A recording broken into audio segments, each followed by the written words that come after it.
Alright, so today we're going to write equations using the unit rate. So the first thing that we're going to do is actually find the unit rate. So k equals y divided by x.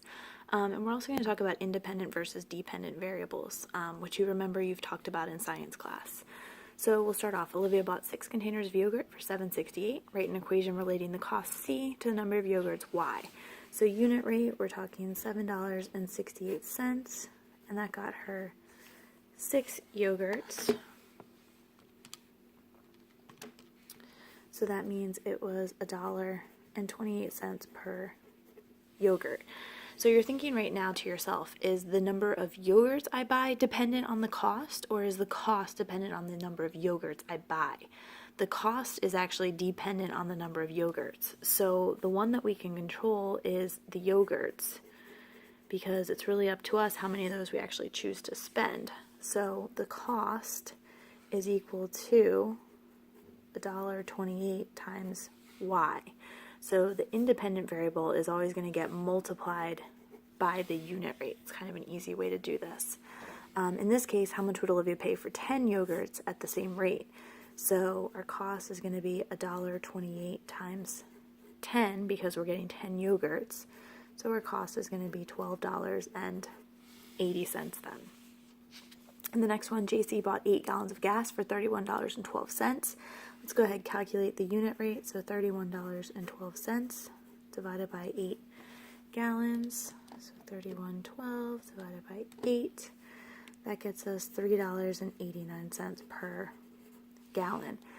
So your cost C versus the gallons of gas. Does the cost depend on the gallons, or does the number of gallons depend on the cost?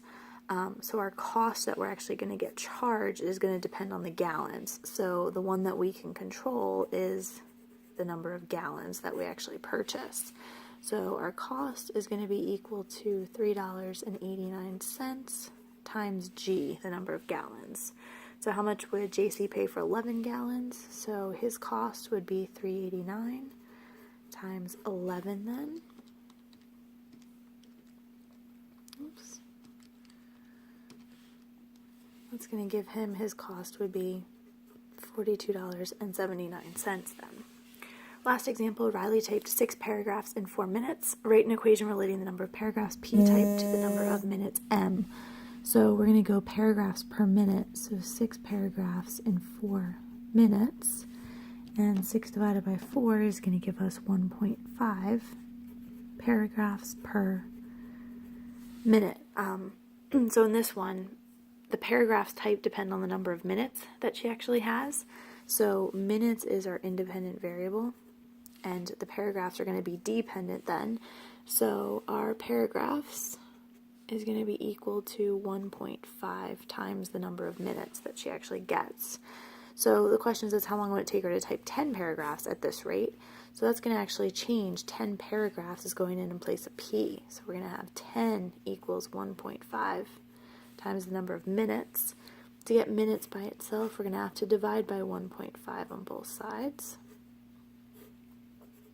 So we get minutes equals, and we get 6.6 repeating. So we're going to get 6. That's actually going to be 6 2/3. So she'll be able to, it'll take her 6 2/3 minutes to type 10 paragraphs. Now, if you want to get fancy here, 2/3 of a minute would be 2/3 of 60 seconds. So we would actually be able to calculate this would be 40 seconds. So you could also say 6 minutes and 40 seconds.